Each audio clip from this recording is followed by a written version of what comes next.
In a small apartment in Tehran, the power flickered. Outside, the sound of sirens blended with the distant thud of explosions. Inside, 17-year-old Kian sat by candlelight, clutching a half-written notebook. The windows were taped with X's. News of bombings had spread like wildfire, but networks were down. All they had now was waiting and wondering. He used to write poetry, dreams of love, of freedom, of a life beyond borders. But lately, his poems had turned into questions. Why us? Why now? Will this end?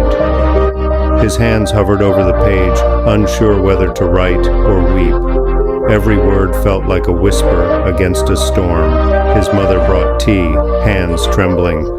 "Finish writing," she said, her voice calm despite the fear. "Why?" The world's falling apart," he replied. "Because when everything falls apart," she said, "that's when your words matter most." That night, Kian wrote a letter, not for anyone specific, just a voice into the chaos. He wrote about fear, about silence, about waiting, and ended with one line: "We are still here, still human." The next morning, he copied the letter onto scraps of paper and left them across his neighborhood, taped to broken walls, dropped in mailboxes, pinned to trees. No name, just hope. Within days, messages appeared back. "I thought I was alone. Thank you. Your words gave me breath." Even a soldier scribbled anonymously. "Your letter reached the front line. We read it before every shift." Kian didn't become famous, but he became needed. He kept writing, not to escape reality, but to remind people that in pain, there's purpose. His name stayed unknown, but his spirit traveled faster than any siren. Bombs still fell, nights were still cold, but there was a new ritual, people reading his letters out loud in shelters, in stairwells, under candlelight. Children drew pictures inspired by his words. Elderly neighbors shared old songs again.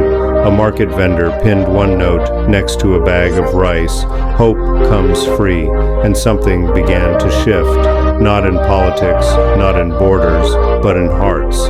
Fear didn't vanish, but it stopped being louder than courage. People asked, not just, "When will this end?" but "What can I still give?" One day, Kian wrote, "We cannot stop storms, but we can hold umbrellas for each other." That letter ended up everywhere, outside hospitals, on school walls, even on military trucks. It wasn't just ink, it was armor. Years later, long after the war headlines faded, a student found one of Kian's letters folded inside a library book. She smiled, copied it, and passed it on. That letter lit a matchstick in her. Pain passes, but words stay. And sometimes, in the darkest chapters of history, it's not the loudest voice that carries the light.